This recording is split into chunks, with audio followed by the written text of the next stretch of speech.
계신 분들과 이렇게 인사하겠습니다. 행복한 사람이 행복한 세상을 만듭니다. 인사합니다. 행복한 사람이 행복한 세상을 만듭니다.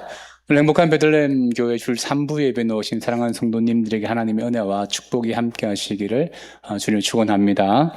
구약 성경에는 여인의 이름으로 된 책이 3권 있습니다. 첫 번째 책은 룻기서입니다. 모압 여인 룻에 대한 이야기입니다. 그리고 두 번째는 에스더이죠.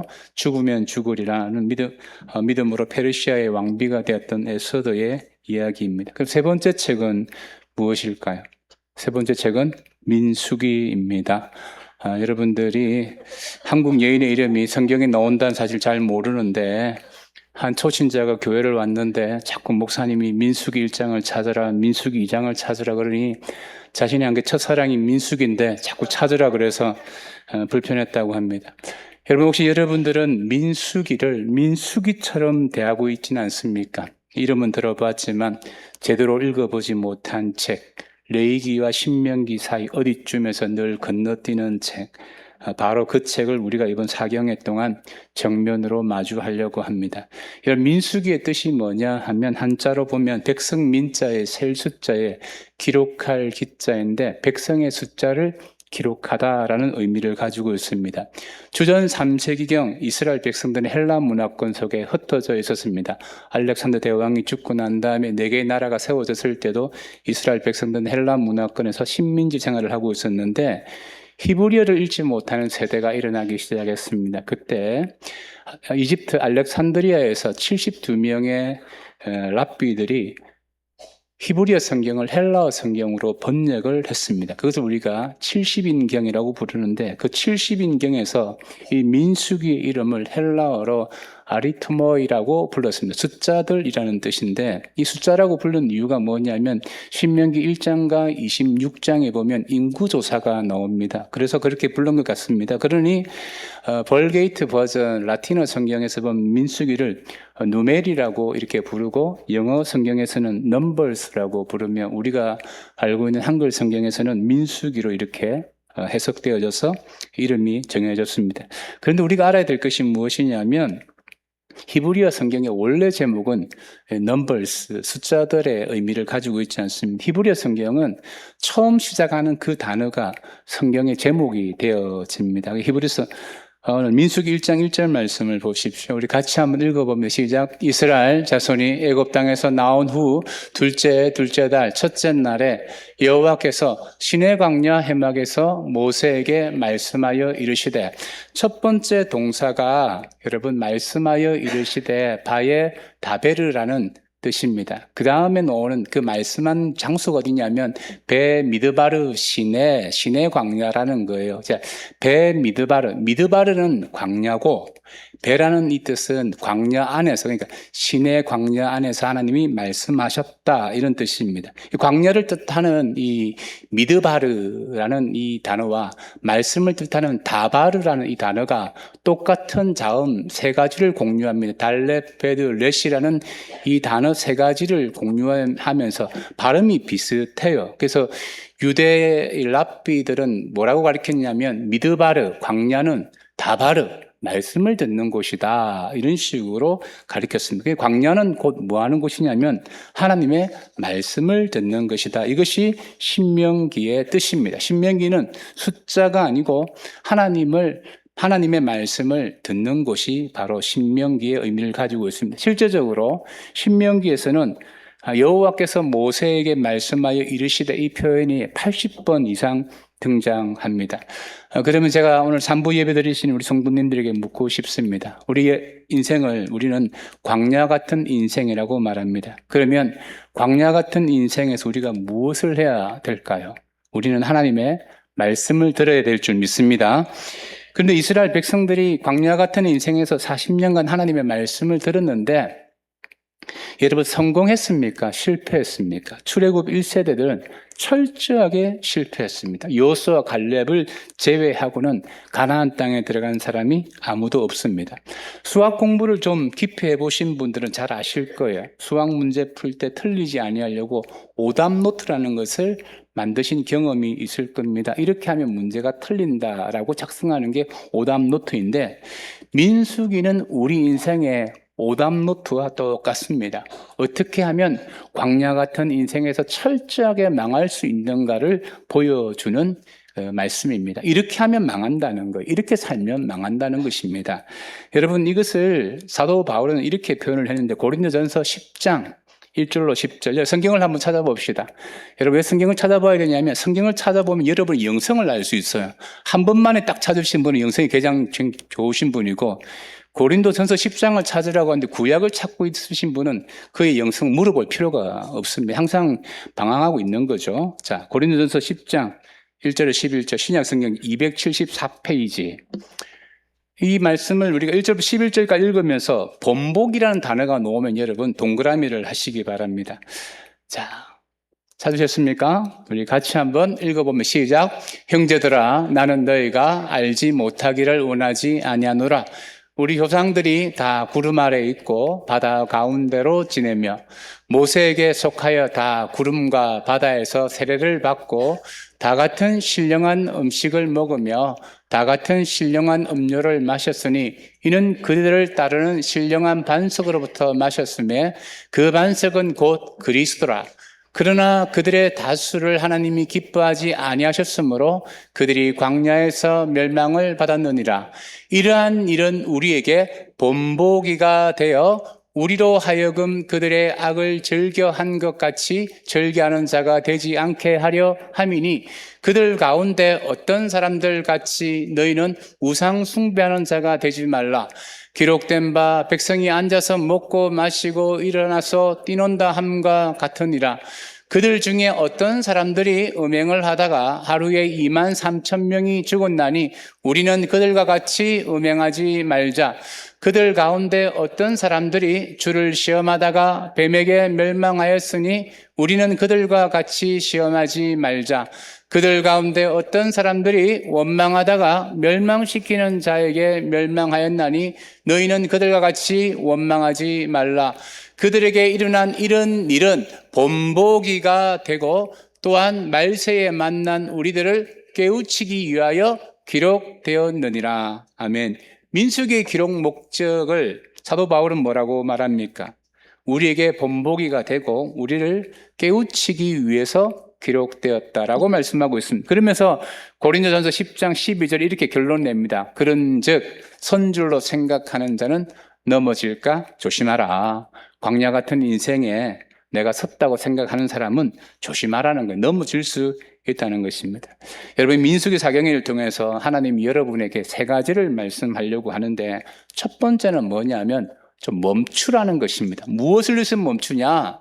시각의 변화를 위해서 멈추는 시간이 필요하다는 거예요. 자, 민수기 1장 1절에 보면 이스라엘 자손이 애굽 땅에서 나온 후라고 있는데 애굽 땅이라는 그 단어에 동그라미를 하시고 여러분 미츠라임이라고 볼펜을 가지고 오시면 써놓으십시오. 미츠라임이라고 써놓으십시오. 여러분 애굽이라는 이 단어는 히브리어로 미츠라임이라고 하는데 히브리어 성경에는 애굽이라는 단어가 없습니다. 헬라어로 애굽이에요. 히브리어 성경은 애굽을 미츠라임이라고 불렀는데 두 애굽의 의미를 가지고 북쪽 애굽, 남쪽 애굽으로 애굽이 나눠진 땅을 가리키는 동시에 어근으로 보면 메차르라는 어근을 사용합니다. 이게 좁다, 압박받다, 고난받는다와 연결되어진 의미를 품고 있는데 자, 성경은 애굽을 좁다, 압박받는다, 고난받는다라는 미츠라임이라는 단어를 사용하고 있다는 것을 우리가 기억해 볼 필요가 있어요. 그런데 세상 사람들이 보는 애굽은 풍요의 땅이었습니다. 나일강이 해마다 범람하면 비옥한 흙을 공급해서 농사가 굉장히 잘 되었고 역사학자 헤로토토스는 이집트는 나일강의 선물이다라고 했습니다. 곡물이 잘 되어지니까 농사 이외에도 건축, 행정, 학문에 많은 사람들이 종사할 수 있었고 여러분 상형 문자가 달력이 청량슬, 물이 자꾸 넘쳐나니까 땅이 비옥해지는 게 있지만 홍수가 지나가고 나는데 청량하는 기술도 발전했고요. 의술, 그리고 여러분 잘 알고 있는 지금의 애굽에 큰 박물관이 세워졌지 않습니까? 이 피라미드나 스핑크스 같은 대형 건축물들이 있는 곳이 애굽입니다. 우리는 4대 문명의 발생지라고 그렇게 배웠습니다. 번영의 땅입니다. 그런데 성경은 이 애굽을 미츠라임이라고 부릅니다. 좁다, 압박당하는 곳이다, 고난당하는 곳이다 라고 부릅니다. 세상의 기준에 보면 애굽은 풍요의 땅이고 성공의 땅이고 번영의 땅인데, 말씀의 기준에서 보면 애굽은 좁은 땅이고 압박당하는 땅이고 고난의 땅이라는 것입니다. 여러분, 신앙이 무엇이냐면 세상 사람들이 대단하게 보는 것을 대단하게 보지 않는 것이 신앙인데, 문제는 우리 신앙인들도 애굽을 미츠라임으로 보지 않고 풍요의 땅, 문명의 땅, 번성의 땅으로 본다는 게 문제가 되어진다는 것입니다. 하나님이 이 애굽, 이 미츠라임에서 이스라엘 백성들을 어디로 인도했느냐 하면 광야, 베비드바르, 곧 다바르, 말씀의 자리로 인도했다는 것입니다. 우리가 이걸 알아야 돼요. 미츠라임에서 왜 베미드바르로 인도하셨느냐, 말씀으로 인도하셨느냐. 이스라엘 백성들이 출애굽하고 난 다음에 시내 광야에서 3개월 동안 출애굽한 지 3개월 만에 도착한 곳이 시내 광야인데, 시내 광야에서 근 1년 3개월 정도 머물러 있습니다. 여러분, 출애굽기 19장에서 보면 시내 광야에서 이제 출애굽기가 기록되었다고 보시면 돼요. 거기서 시내산에서 율법의 말씀을 받고 성막도 짓고, 그 레위기가 딱 지나가고 민수기 1장부터 민수기 10장까지 기록되어진 곳이 시내 광야입니다. 그리고 이 민수기 10장 10절에서 비로소 시내 광야에서 출발하여 바란 광야 쪽으로 출발하는데, 이스라엘 백성들이 출애굽하고 난 다음에 1년 동안 단 한 발짝도 움직이지 않고 그 멈춤의 시간, 시내 광야에서 무엇을 했느냐? 하나님 앞에 말씀을 받았다는 거예요.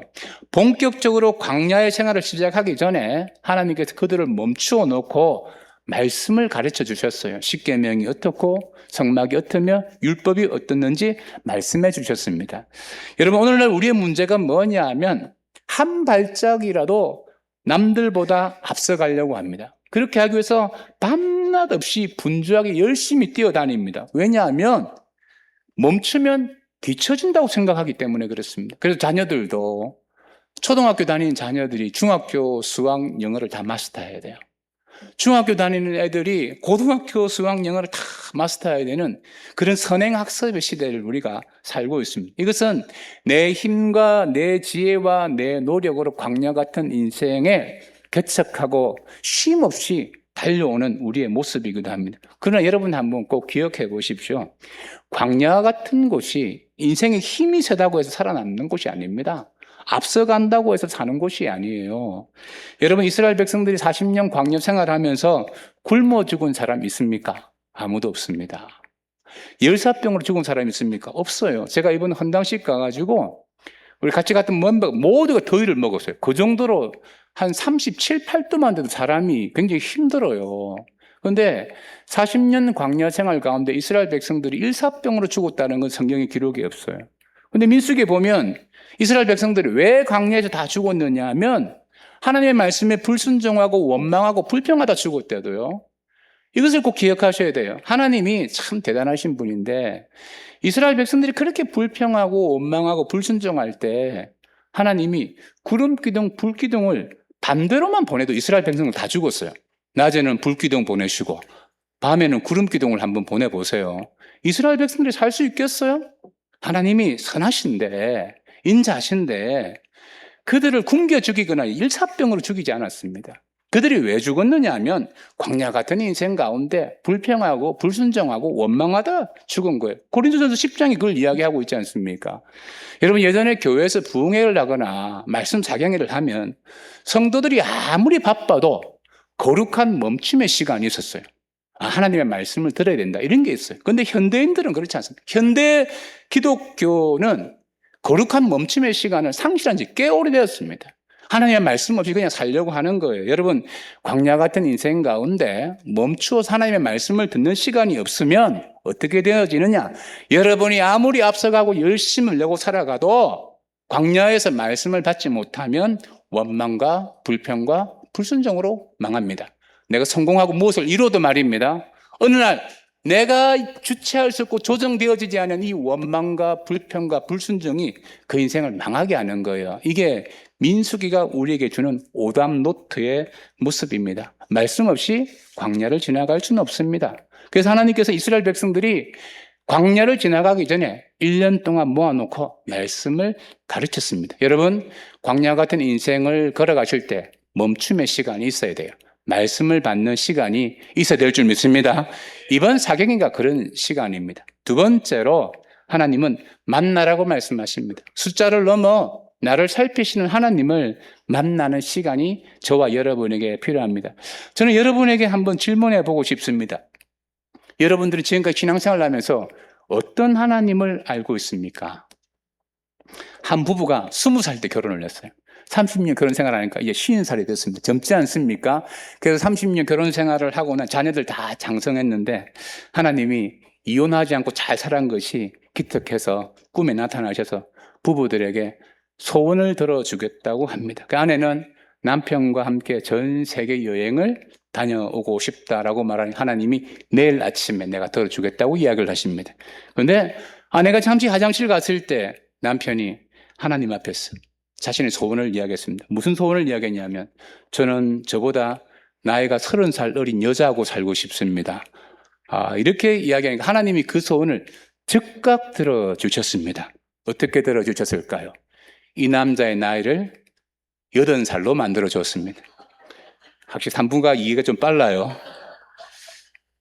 여러분, 하나님이 어떤 분이냐면 하나님이 어떤 분이냐에 따라서 내 인생이 달라지는 거예요. 내가 경험하는 하나님이 내 인생을 다르게 하는데 이스라엘 백성들이 430년 동안 그들이 알고 있는 하나님은 엘로힘이 하나님이었습니다. 전능하신 하나님, 창조주의 하나님이었어요.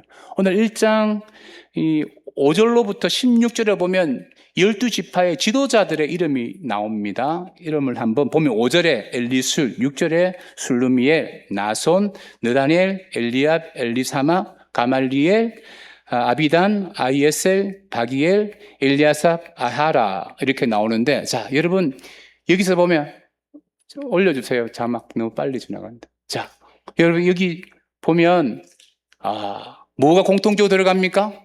엘은 하나님을 말해요.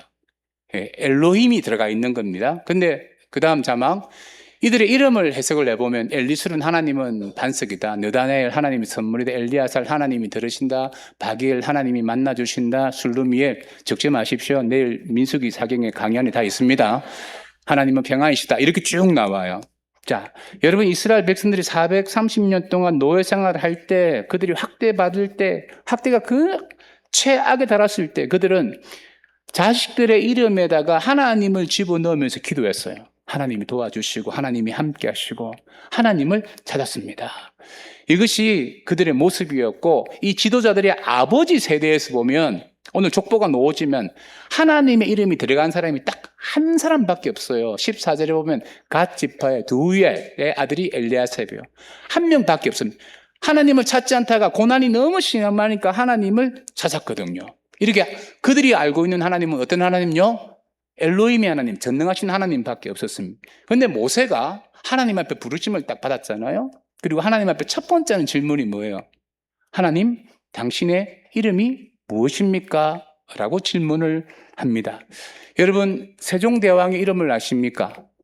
고종황제 이름을 아세요? 일부 예배 때는 어느 분이 맞추시더라고요. 세종대왕의 이름은 이도고 그리고 고종황제 이름은 이명복입니다. 여러분, 백성들은 그냥 전하라고 불렀지 왕의 이름을 알지 못했습니다. 최측근들만 왕의 이름을 알았어요. 지금 모세가 이렇게 물어. 엘로힘, 이 전하 이거 말고 하나님 당신의 이름이 무엇입니까? 이렇게 물으니까 하나님의 대답이 자 출애굽기 3장 14절에 보면 하나님이 모세에게 이르시되 나는 스스로 있는 자이다. 이게 하나님의 이름이에요. 그 히브리어로 보면 야훼 엘로힘입니다. 영어 성경에 I am who I am이라고 영어 성경 그렇게 번역을 하고 있는데 여기서 보면 하나님의 이름이 I am입니다. 비동사거든요. 비동사에는 두 가지 뜻이 있지 않습니까? 첫째는 존재한다는 것이죠. 그러니까 의역해서 스스로 있는 자라고 의역을 했고 두 번째 뜻이 뭐냐면 비동사는 이형식 동사 보어가 필요합니다. I am만으로는 문장이 만들어지지 않습니다. 그래서 I am happy, I am here 이런 식으로 해서 문장이 만들어지는데 하나님의 이름이 I am이에요. 그리고 그 뒤에는 무엇을 붙여야 되는데 무엇을 붙일 수 있냐면 내가 경험하고 고백했던 것을 붙이면 하나님의 이름이 되어지는 것입니다. 구약 성경에 하나님의 이름을 붙이는 방법이 이런 거예요. 내가 지금 병들었습니다. 근데 나를 고치시는 하나님을 내가 경험한 거예요. 하나님이 I am your healer. 나는 너의 치료자이다. 이렇게 하면 여호와 라파의 하나님이 되어지는 것입니다. 하나님께서 내 삶에 채워주시는 것을 경험했습니다. I am your provider. 내가 너를 채운다. 그러면 곧 이게 여호와 이레의 하나님이시고, 하나님이 지금 평안을 경험한 사람들이 I am your peace. 내가 너에게 평안을 준다. 이게 여호와 샬롬의 하나님이 되어지는 거예요. 여러분, 다윗이 시편에 보면 하나님을 고백할 때 나의 반석이다, 나의 요새다, 나의 산성이다. 이게 뭐냐면 자신이 다 직접 경험했던 하나님의 이름입니다. 이스라엘 백성들은 400년 동안 엘로힘의 하나님만 알고 있었습니다. 그래서 그 자녀들의 이름에도 엘만 붙여서 기도했지만 여호와는 없었어요. 근데 그 이후로 그들이 광야에서 말씀을 받고 난 다음에 하나님이 여호와라는 것을 알고 난 다음에는 그 자녀들의 이름 가운데 야와 라를 붙이는 경우가 많았습니다. 이사야, 여호와는 구원이시다. 예레미야, 여호와께서 높이신다. 스가랴, 여호와께서 기억하신다. 이스라엘 백성들 광야에서 엘로힘의 하나님의 이름 여호와를 경험한 줄 믿습니다. 아멘. 그러면서 본문으로 돌아가면, 자, 이 이름을 경험하는 게 왜 중요하냐? 자, 본문 2절에 보면 너희는 이스라엘 자손의 모든 회중에 각 남자의 수를 그들의 종족과 조상의 가문을 따라 그 명수들을 어떻게 해요? 계수하라. 자, 이 계수란 말이 히브리어 말로 나소라는 단어를 쓰는데 단순히 머리수만 체크한다는 의미가 아닙니다. 이것은 눈을 들어서 바라본다, 들어 올린다, 챙긴다, 보호한다, 그런 의미도 갖고 있어요. 예수님이 잃어버린 한 마리의 양을 이야기할 때 몇 마리 중에 한 마리를 잃어버렸습니까? 100마리입니다. 여러분, 우리 눈으로 100마리 양과 99마리 양을 구분할 수 있겠어요? 구분 못해요. 그럼 구분할 수가 없어요. 그래서 카운터를 하는 거예요. 카운터를 해야지만 잃어버린 한 마리의 양을 찾을 수 있습니다. 왜 카운터한다고 생각을 하세요? 예전에 우리 자녀들이 6명, 7명씩 이렇게 많았지 않습니까? 그러면 부모들이 추석, 설, 명절 되면 자녀들 한번 다 데리고 시장에 가면, 애들 다 데려가면 애들 이름 부르면서 해요? 아니면 숫자 세요? 하나, 둘, 셋. 자녀들의 이름을 부르고 숫자를 센다고요. 왜 숫자를 세겠어요? 하나하나가 생명이기 때문에, 너무 귀하기 때문에 숫자를 살리는 거예요. 우리는 광야 같은 인생에서 종종 낙심합니다. 하나님이 나를 잊으신 건 아닌가? 나의 고통은 안 돌아보시는 것 아닌가? 하나님은 한 번도 우리를 잊으신 적이 없는 줄 믿습니다. 우리를 다 계수하고 계시는 거예요. 그래서 이사야서 49장 15절 16절에 보면, 같이 읽어보면 시작. 여인이 어찌 그 젖 먹는 자녀를 잊겠느냐? 자기 태에서 난 아들을 국리를 여기지 않겠느냐? 그들은 혹시 잊을지라도 나는 너를 잊지 아니할 것이라. 내가 너를 내 손바닥에 새겼고 너의 성벽이 항상 내 앞에 있느니라. 여자가 자신의 젖먹이 아이를 잊을지라도 우리 하나님 잊지 않는다고 했습니다. 당신의 손바닥에 새긴다고 말했습니다. 여러분, 이것은 무엇을 이야기하냐면 우리와의 깊은 관계를 이야기하는 거예요. 이 사경에는 군중이 모이는 자리가 아닙니다. 한 개인이 하나님 앞에 계수되어지는 시간입니다. 하나님의 제단 앞에서 하나님이 당신의 이름을 부르고 당신의 상처를 살피고 당신의 눈물을 닦아주는 자리입니다. 이 계수는 카운터의 의미를 넘어서 하나님을 친밀히 경험하는 자리예요. 이 하나님을 친밀히 경험하는 자리가 있어야지만 엘로힘으로 알고 있던 하나님의 이름을 여호와로 알고 내가 I am, 그 다음에 뭐가 붙을 수 있는 거예요. I am you healer가 될 수 있고 you victory가 될 수 있고 여러분 provider가 될 수 있는 거예요. 여러분, 이 민수기 사경을 통해서 내가 너를 치료한다, 내가 너를 보호한다, 할렐루야, 그 하나님을 경험할 주님 축원합니다. 그리고 마지막 세 번째로 여러분, 주님께서는 민수기를 통해서 우리에게 하시는 말씀이 뭐냐면 무장하라는 거예요. 이제 노예가 아니고 말씀으로 좀 무장해 보라. 하나님은 아무나 계수하지 않아요. 제가 요한계시록 14만 4천 때 이 부분을 설교를 했는데 민수기 1장 3절에 보면 자, 누구를 계수합니까? 첫째는 이스라엘 중에, 이건 언약 백성 중에라는 겁니다. 두 번째는 20세 이상으로, 세 번째 뭡니까? 싸움에 나갈 모든 자를 계수하라고 했습니다. 자, 이 말씀이 왜 우리에게 도전이 되어지냐면 1년 3개월 전에 이스라엘 백성들의 정체성이 뭐냐면 애굽 땅의 노예였습니다. 국고성에서 벽돌 굽는 사람들이었어요. 여러분, 그 노예 생활을 하면 그들은 안식이 없었어요. 안식이 없었습니다. 한 세대를 30년으로 보면 아버지의 아버지도 노예였어요. 400년의 세월입니다. 그들에게는 안식이 없었습니다. 노예였습니다. 그러니 십계명에서 안식하라 그러니까 오히려 불안한 거예요. 왜? 노예는 안식해 본 적이 없으니까. 근데 그 노예들을 이번에는 하나님이 너희들이 군대이다, 군사이다 이렇게 부르는 거예요. 여러분, 노예가 하루아침에 군사가 되어졌습니다. 그러면 민수기 1장부터 끝까지 한번 읽어보아도 민수기 어디에도 창 던지는 법, 활 쏘는 법, 칼 사용하는 법이 있다 없다? 없어요. 아니, 군사로 불렀는데 왜 창 던지고 칼 쓰고 활 쏘는 법, 이런 법이 왜 말씀하지 않습니까? 여러분, 광야 같은 인생에서 여러분, 전쟁은 영적 전쟁인 줄 믿습니다. 그래서 에베소서 6장 12절에 보면 우리의 씨름은 혈과 육을 상대하는 것이 아니요 통치자들과 권세들과 이 세상의 어둠, 세상의 주관자들과 하늘에 있는 악한 영들을 상대합니다. 이 영적인 전쟁에서 승리하기 위해서는 전신갑주를 이겨야 됩니다. 전신갑주의 유일한 무기가 뭡니까? 여러분, 성령의 건 말씀인 줄 믿습니다.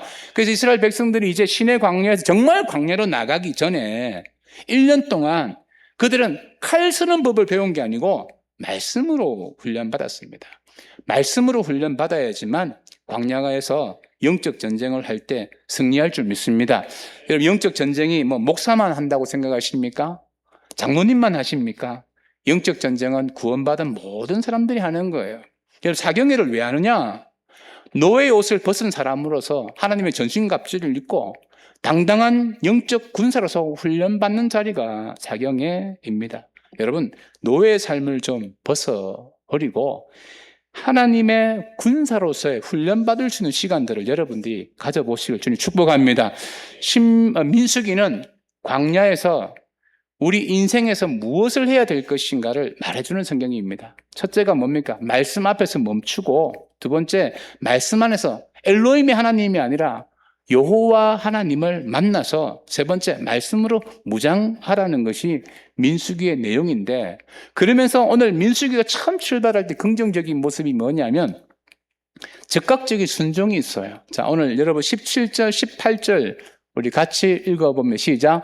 모세와 아론이 지명된 이 사람들을 데리고 둘째 달 첫째 날에 온 회중을 모으니 그들이 각 종족과 조상의 가문을 따라 20세 이상의 남자의 이름을 자기 계통별로 모아고 신고하며, 딱 인구조사, 전쟁에 나갈 사람을 정확하게 신고했다는, 얼마나 순종적이에요. 즉각적으로 순종했는데, 근데 안타까운 모습이 뭐냐면 민수기에 보면 중간쯤 가면 이 지도자들 가운데 탁월한 사람들이 12명이 정탐꾼으로 가니 10명이 부정적인 보고를 합니다. 그때 백성들이 원망하니까 38년의 뺑뺑이 역사가 시작되어지고, 같은 광야에서 같은 말씀을 받았는데 적극 순종하고 어떤 사람은 가나안 땅에 들어가고 누구는 원망하여서 죽습니다. 이게 출애굽기 1세대의 이야기인데, 근데 민수기는 출애굽기 1세대가 뺑뺑이 돌고 망했다라는 이야기로 끝나지 않습니다.